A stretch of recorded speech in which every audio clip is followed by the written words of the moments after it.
Hey guys, welcome back. Let's talk about some painting terminology or some painting lingo. A lot of this you've already learned, so we're just going to skim through this.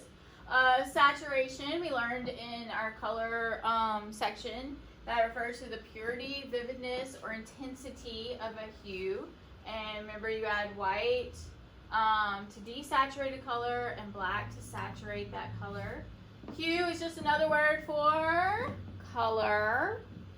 Okay, and then you know that your primary colors are red, yellow, and blue. Your secondary colors are orange, purple, and green. And then if I mix a primary color with a secondary color, I get a tertiary color. So mix primary and secondary together to get tertiary. Complementary colors are opposite each other on the color wheel. So the complementary color to blue would be orange, the complementary color to red would be green, and the complementary color to purple would be yellow. And then analogous colors are next to each other on the color wheel. So green and yellow would be analogous colors. Okay, then there's some basic elements of painting: line, color, texture, and composition.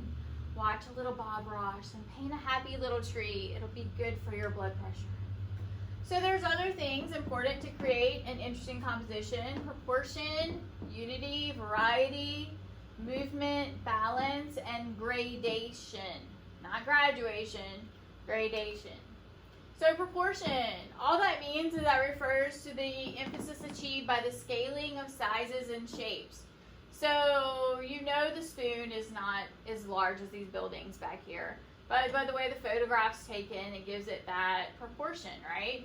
I love this. If it was just a little fish here at the top, it wouldn't be a very super interesting drawing, would it? But that is a huge fish and that he catches it just makes it more interesting, right? Unity refers to the togetherness and details and the regions of the whole. So we've looked at Picasso's Guernica painting before. It has many, many details, but also many clear-cut regions. So you can tell these items right here go together. These items right here go together. Okay, this is another region. So yes, there's lots of details all over, but there's also a lot of regions that create this unity of a whole piece. Variety. So using colors, Georgia O'Keeffe kind of uses blues up here at the top and oranges down here at the bottom. We know that blue and orange are what kind of colors? They're opposite of each other on the color wheel, so they're complementary colors. And then movement. This refers to the way our painting controls the movement and pace of our vision. When you look at this painting, what does your eyes do? It's almost like a video game to me. Like I almost want to follow it around, and like my eyes never really land on a particular spot. So it has lots and lots of movement, okay? So this is by Mondrian, the guy who paints a lot of squares. It's called Broadway Boogie Woogie. Okay, it incorporates his love of jazz music, which has a lot of movement in it, right? With his painting. One of my favorites of his. Balance refers to the equilibrium of opposing visual forces. So Leonardo da Vinci's Last Supper, okay, who's in the middle? Jesus. And then you have a balance of disciples on both sides. So it creates a center and a balance. And then there's this thing called gradation, okay? So this refers to the continuum of changes in the details and regions, such as the gradual variations in shape, color, value, and shading. So Sicurio's Echo of a Scream contains many regions and details that have a variety of shapes and colors and shading. So this painting is haunting. If you look at it for a while, it has this child and it's screaming and it's sitting on this pile of junk, and then behind it has a larger version of the same child's head screaming. It's just so sad. So sad. Back in the early 80s and maybe even late 70s, there was a civil war in Cambodia, which is near China. And there were lots and lots of orphans created in that civil war because they were killing off all the parents. And so a lot of kids were found just living in junk piles and stuff, just trying to stay alive. And this is what that artist was trying to highlight, is just the misery of all the orphans created through that war. But gradation in this painting, she goes from all the lights and darks. It goes light to dark, to light to dark, to light to dark, to light to dark. It has a continuum of changes within the regions and details. Light to dark, light to dark, light to dark, light to dark, light to dark. All over that painting. It's a really interesting painting. There's all kind of details in here to look at. Alright, a painting can either be representational, meaning you know what it is, or abstract. Representational, the sensa, is associated with specific objects or events. Okay, so you can tell this is a school of fish, right? And then abstract are sensas disassociated with specific objects or event. So this painting is also about a school of fish, but just how they feel about the fish. A lot of wavy lines for the gracefulness of the fish. There are many movements and painting styles, okay, but we're just going to highlight a few.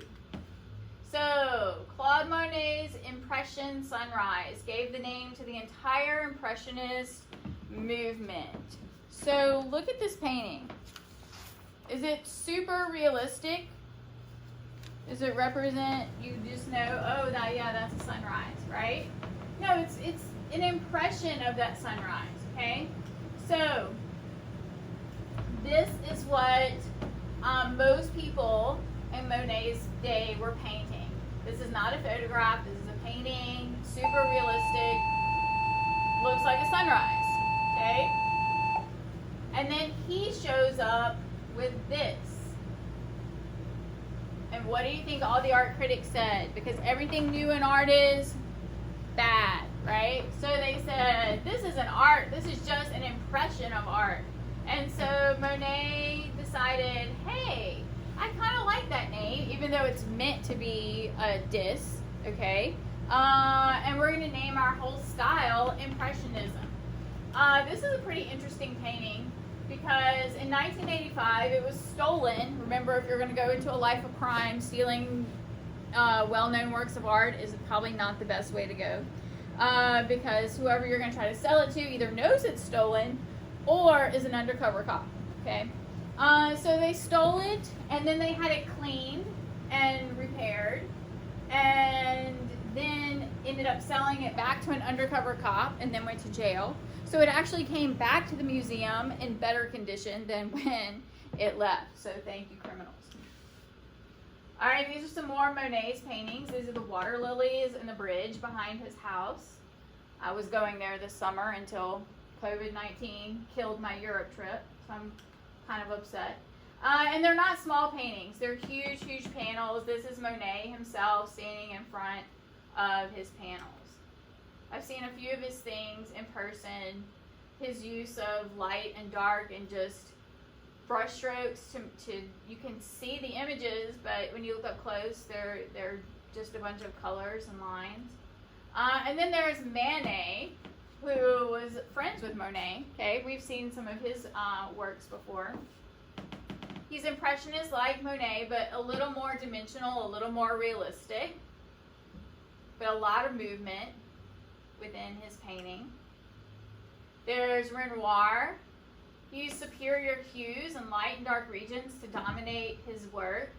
A lot of Paris scenes. This is the first time in history where they just started painting everyday life. Before then, they've only painted things they were commissioned to paint. So these scenes of everyday life coming into art is a brand new thing. Mary Cassatt, one of the few female painters that were famous during this time. She uses intense color and contrast in her paintings. So the yellow of the boat contrasted with the blue of the water, and the pink and the baby's thing kind of makes a big dark contrast. And the ladies dressed in light colors, the man's dressed in dark colors. Big contrast. I've seen this one before, yes, in the back of my head. Yes, I used to have dark hair. It's really interesting in person. Lots of lights and darks.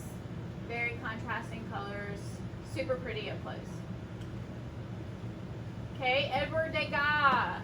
Super obsessed with ballerinas, especially in their practice type setting. Okay, balances dark tones with light tones, but creates a lot of movement, just diagonal lines and vivid colors. He also does sculptures. So she's beautiful. I've seen her in person. She's about 3 feet tall. She's bronze, except the skirt is actual tulle, so actual tutu material. See how pretty she is? Okay, and then here's some more of his ballerina works.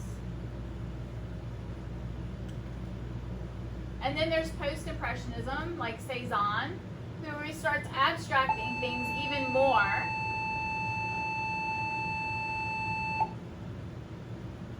Uses contrasting colors, just giving everything a little more basic shape than all of the realistic stuff that was going on at the time. And then Picasso takes it even a step further, okay? And Expressionism or Cubism, where he starts manipulating the faces and manipulating shapes and putting the abstract zigzag lines and different colors in there to represent how he feels about the object that he is painting. Remember, he did our girl looking in the mirror, where she thought she was ugly, but he thought she was beautiful. Okay, so he used the light, beautiful colors the way he saw her, and she used the dark colors the way she saw herself.